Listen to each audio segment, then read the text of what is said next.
ও মাই god, দুর্দান্ত একটা জয় Real Madrid Santiago বার্নাব্যুতে 2-1 গোলে অ্যাটলেটিকো মাদ্রিদের সাথে মাদ্রিদ ডার্বি জিতে গেছে। হ্যাঁ, এটাতে বলতে পারেন যে ঘরের মাঠে জিতছে, এতে অবাক হওয়ার কি আছে। অনেক বিষয় আছে, অনেক কিছু আছে, একটু খোলসা করে বলি। ফার্স্ট যদি বলি যে অ্যাটলেটিকো মাদ্রিদ এই ম্যাচটা খেলতে যখন আসছে তখন তাদের ডিফারেন্ট একটা প্ল্যান ছিল। তারা চাইছিল এই রিয়ালের মাঠে তারা লো ব্লক ফুটবলটা খেলে কোন রকম ডুরা করে যেতে পারলেই হয়, অথবা যদি একটা গোল পেয়ে যায় সেটা হবে সোনার হরিণ। বাট তাদের এই প্ল্যানটা কাজে লাগে নাই। তাদের ডিফেন্স লাইন আপ যেভাবে ব্লক ছিল, যেভাবে তারা আলটিমেটলি মনে করেন যে বালু ট্রাক সামনে কইরা যেভাবে ডিফেন্স সাজাচ্ছে, সেই ডিফেন্স ভেঙে যেভাবে রিয়াল মাদ্রিদ 2-1 গোলে জয় ছিনে নিছে, এটা কিন্তু কোনোভাবে হজম করতে পারে নাই সিমিওনে। সে নিতান্তই অবাক। এই ম্যাচটা নিয়ে কথা বলার আগে 3টা গোল নিয়ে কথা বলি। যে 3টা গোল ছিল এই ম্যাচের সবচেয়ে চমৎকার, সবচেয়ে সুন্দর মুহূর্তগুলোর মধ্যে 3টি।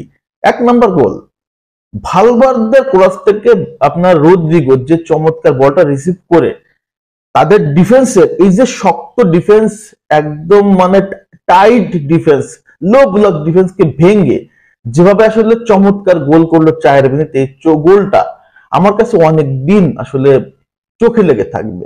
এর পরের যে গোলটা সেটা যদি দেখেন, গ্যালানের ক্রস থেকে জুলিয়ান আলভারেজ যেভাবে আপনার কামাভিঙ্গাকে বিট করে ডিবক্সের ভিতর থেকে একটা জোরালো শট করে গোল দিচ্ছে, পৃথিবীর কোনো গোলকিপারের পক্ষে এই বলটা ঠেকানো সম্ভব না। 2টা গোলই দুর্দান্ত ছিল। এবং 3 নম্বর গোলটা যদি দেখেন, ফিলান মেন্ডির ক্রস থেকে বলটা রিসিভ করা হচ্ছে আপনার ব্রাহিম দিয়াজ, এবং আবারও অ্যাটলেটিকো মাদ্রিদের লো ব্লক ভেঙে যে দুর্দান্ত ভাবে তাদেরকে বোকা বানায়, গোলকিপারকে বোকা বানায় একদম বারের গোড়া দিয়ে যে গোলটা দিচ্ছে, সেটা দেওয়ার পর যে উদযাপন ছিল, রাজকীয় একটা উদযাপন। এবং এই গোলটার মাধ্যমে রিয়াল কিন্তু অলরেডি জয় নিশ্চিত করে ফেলছিল। হ্যাঁ, এই ম্যাচে রিয়াল আরো কিছু সুযোগ নষ্ট করছে, যেমন হচ্ছে ভিনিসিয়াস জুনিয়রের কিছু সুযোগ ছিল, Mbappe, at the same time Luka Modric. শেষের সময় তারা চাইলে আরো গোল ব্যবধান বাড়াতে পারতো, বাট দিন শেষে রিয়াল মাদ্রিদ 2-1 জিতছে। এখন এই জিতাতে আলটিমেটলি রিয়ালের সবচেয়ে উপকারটা হয়েছে কি, রিয়াল মাদ্রিদকে কিন্তু কোনোভাবেই দাদা মনে করেন অ্যাটলেটিকো মাদ্রিদ তাদের ডিফেন্স লাইন আপটা এক্সপোজ করে না। তারা সবসময় লো ব্লক খেলে আক্রমণ করতে গেছে এবং কাউন্টার ট্রাই করছে, এবং কাউন্টারটা কিন্তু সফল হয় নাই। দিন শেষে রিয়াল ম্যাচটা জিতে গেছে। তবে যারা আপনার হচ্ছে বলতেছেন যে অ্যাটলেটিকো তো দুর্দান্ত খেলছে, খেলছে ভাই, কিন্তু জিততে তো পারে নাই।